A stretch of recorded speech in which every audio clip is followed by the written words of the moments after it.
My name is Caitlin Wilkie, and the section I decided to talk about is 3.2, Phonics and Mediated Word Identification. Okay, so the first part in that section is rules and exceptions. So the aim of phonics instruction is so readers can be given rules so they can predict how a written word will sound from the way it is spelled. So the first problem has to do with our concerns of our expectations about rules. So if we expect a rule to mean a correspondence that has no exceptions, then we are going to have a hard time finding rules in phonics at all. So there are going to be exceptions. So some exceptions happen so often, you would think they would be rules themselves. It is arbitrary how someone decides what's a rule and what is an exception. Okay, so the next part of that section that I wanted to talk about was spelling and meaning. So how words are spelled becomes a problem.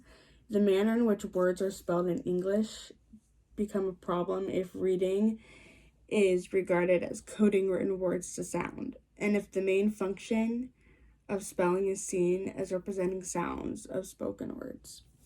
So knowing how to spell doesn't necessarily make a good reader, because reading doesn't happen by just decoding spelling. Also, readers aren't always good spellers. We can all read words that we can't spell.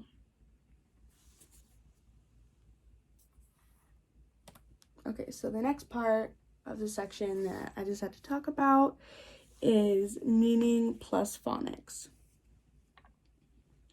So a way to reduce uncertainty in advance is to employ the mediating technique of making use of context. So understanding of the text can reduce the number of alternatives that an unknown word might be. So to ignore alternative means of uncertainty is to ignore the redundancy, which is a central part of all aspects of language.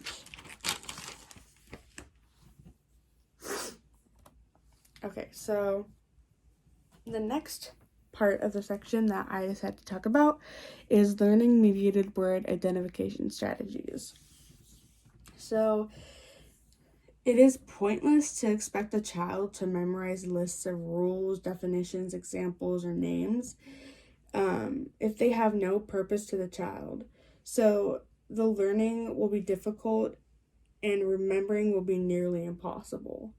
So learning is self-directing and self-reinforcing when children are in a situation that makes sense to them, that can be related to what they know already. And the last part I decided to talk about in this section is the issues.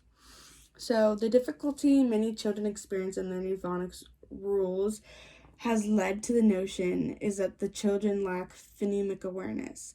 That is the ability to deconstruct the sounds of spoken words.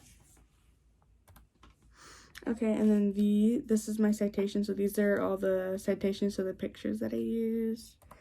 And same with these. And then, of course, the book and who it's by that I use to get all my information. Okay, so thanks for watching.